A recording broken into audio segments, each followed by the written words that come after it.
meherka askariga geesiga ahaa iyo gabadhii calmatay ee jeclaatay oo maanta uu meherkoodu ka dhacay magaalada Jigjiga ee xarunta dowlad deegaanka Soomaalida. Xarunta dowlad deegaanka Soomaalida ee Jigjiga ayaa maanta labadan lamaane meherkoodu ka dhacay. Askarigan oo isbuuc ka hor shuruud ku xidhay arooska ama meherka gabadhan ayaa ugu dambeyn lagu qanciyay maanta. Askarigan ayaa sheegay inuu dib u dhiganayo arooska ilaa uu canfarta ka xoreeyo shacabka Soomaalida ee lagu xasuuqayo gobolka City ee dowlad deegaanka Soomaalida. Kadib markii lagu qanciyay maanta ayaa maanta meherku uu ka dhacay magaalada Jigjiga. Meherka ayaa maanta dhacay iyagoona aroosku ka dhici doono isla magaalada Jigjiga xarunta dowlad deegaanka. Hadda meherka gabadhan calmatay askarigan geesiga ayaa lagu magacaabaa Muna Cabdi Abiib. Muna ayaa meherkeeda qabsatay 50 gram oo dahab saafi ah. Haddaba waa tan markii uu meherku dhacay iyo qaabkuu meherkaas u dhacay oo baraha bulshada Soomaalida qabsaday iyo shiikha meheriyay gabadhan iyo qaabka askariga loogu meheriyay bulshada Soomaalidu ayaa qaarkood dalbanaya dib loogu noqdo. Qaarkood ayaa muran geliyay meherkaasi balse anagu aragno inuu yahay sax si sax loo meheriyay.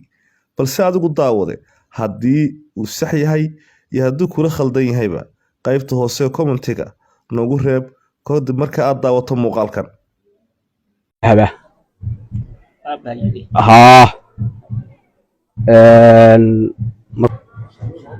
Muna Cabdi Abiib meherkeeduna yahay 50 gram oo dahaba ayaan ku guuriyay.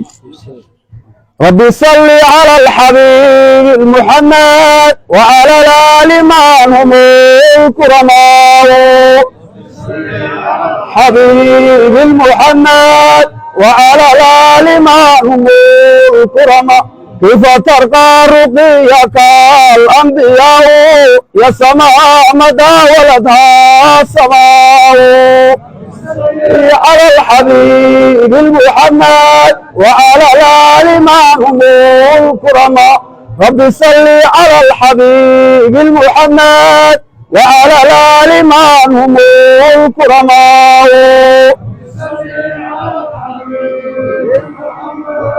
وعلى الآل من هم الكرماء وعلى الآل من هم الكرماء.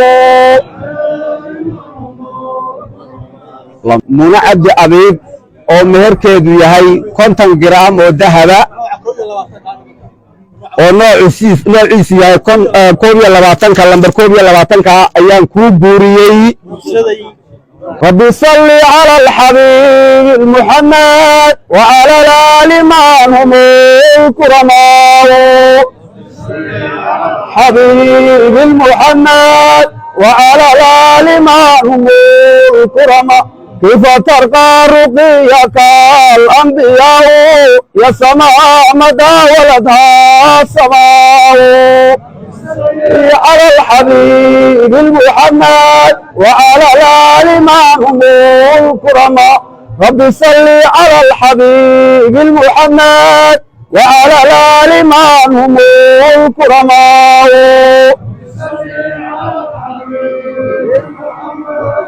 وعلى الآل من هم الكرماء وعلى الآل من هم الكرماء.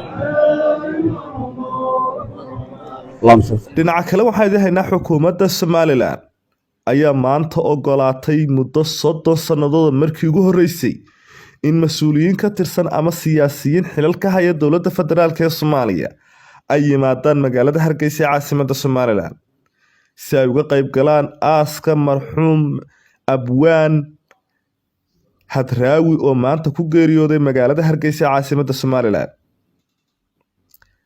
Abwaan Maxamed Warsame Hadraawi ayaa ku geeriyooday cisbitaalka weyn ee magaalada Hargeysa 1:00 duhurnimo ee maanta.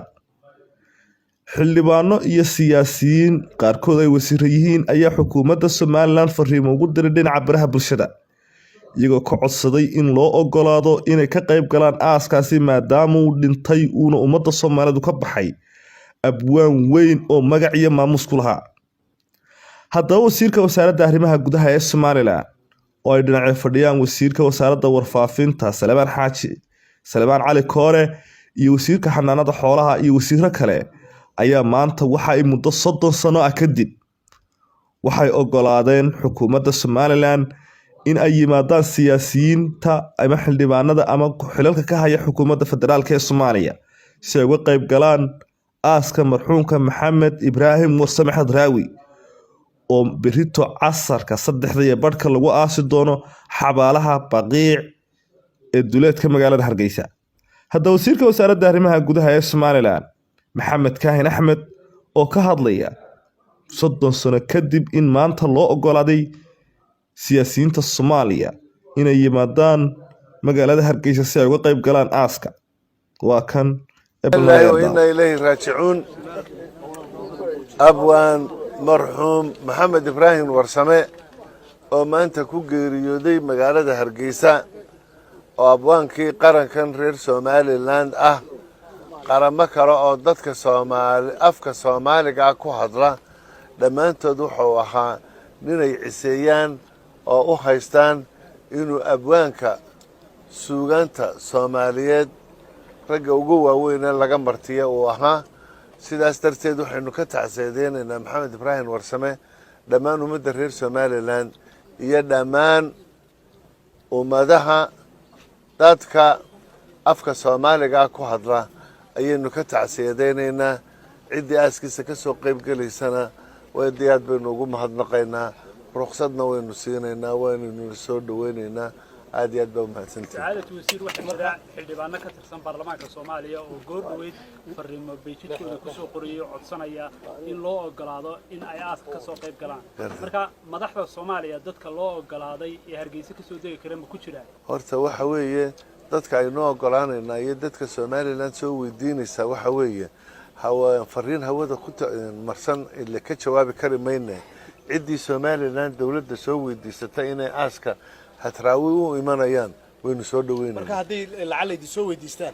هو قلان عدي نسود وديستا أسكا محمد إبراهيم أستراوي ونسود. dhinaca kale waxaa leeyahaynaa gabadh reer dowlad deegaanka Soomaalida oo wariyihii markaasi wareysanayay ka dalbatay inuu guursado xataa haddii uu xaas leeyahay ama laba uu leeyahay ay ku noqon doonto xaaska saddexaad iyadoo uu qabto wax walba masruuf aroos iyo wax allaale iyo wixii tasiilaada ee loo baahan yahay. wariyahaasi wareysanaya ayaa gabadhaasi ka dalbatay kadibna gabadhaasi ayuu ka ogolaaday guurkaasi. gabadhan ayaa ku faraxday kadib markii ay afkiisa ka maqashay inuu aad u soo dhaweynayo. wariyahan oo ahaa wariye singala oo aan hore u guursan ayaa ku farxay codsiga ay gabadhaasi u soo dirsatay. haddaba muuqaalkaasi baraha bulshada ku faafay saacadihii u dambeeyay oo ay guud ahaanba bulshada Soomaalidu ay qaadan dhigaysay gabadhan oo si live-ka uga dalbanaysa wiilkan wariyaa balse aan magaciisa iyo sawirkiisa aan ilaa hadda lahayn. bal nala yar eeg qaybta hoose commentigana noogu reeb siday kula muuqato. anigu kharashka aan mas'uuliyadooda qaado haddii ilaahay raali ka dhigo. munaasabad bisha malabka lamaanahan guurkooda kadib ayaad qaadaysaa haddii la dhaado. marka dalxiiska guurka kadib baa la qaadayaa ka bacdi markaas hadee wala dalxiiska markaas la dalxiiska soo maaha marka ka bacdi baan tagayaa. ana mas'uulka haddii ilaahay raali ka dhigo. waxa weeyaan marka maxay yeeday waxaa jira horta wiilkan wariyay hadda hor taagan waxaan aad u maxay u dhiirigeliyay dad badan oo waxa ka baraadaan adeadu waxa maxay aan xasuusnay aniguna maanta saacada aan taaganahay maadaama gabadhahay garoob aan ahay waxaan garab taaganahay ninka intaas oo dhan waqtiga soo bixiyay ee maxaa la dhahaa waqtiga la soo qaatay soo dadaalo laba qof oo isqoon isku keenay waxaan ma rabaa haddii ilaahay raali ka dhigo inanka wariyaha yani ma rabaa saaka ina lagu daro wariyaha sheegaysa waa sidii waxa weeyaan maadaama dadaal badan soo qaatay waa ay wariyaha waxa weeyaan kulli wadi hor taagan tahay wariye maarigo baawo laadana maadaama qof laadana inaan waa dad xitaa labaleeda waxaan ugu talagalayaa inaan ugu saddexayso anigu diyaar baan saaka u ahay waan hor taaganahay. abwaan Maxamed Ibraahim Warsame Hadraawi ayaa ka dardaarmay qaabka loo aasi doono hadda dardaarankii u dambeeyey ee abwaan Hadraawi uu sheegay iyo qaabka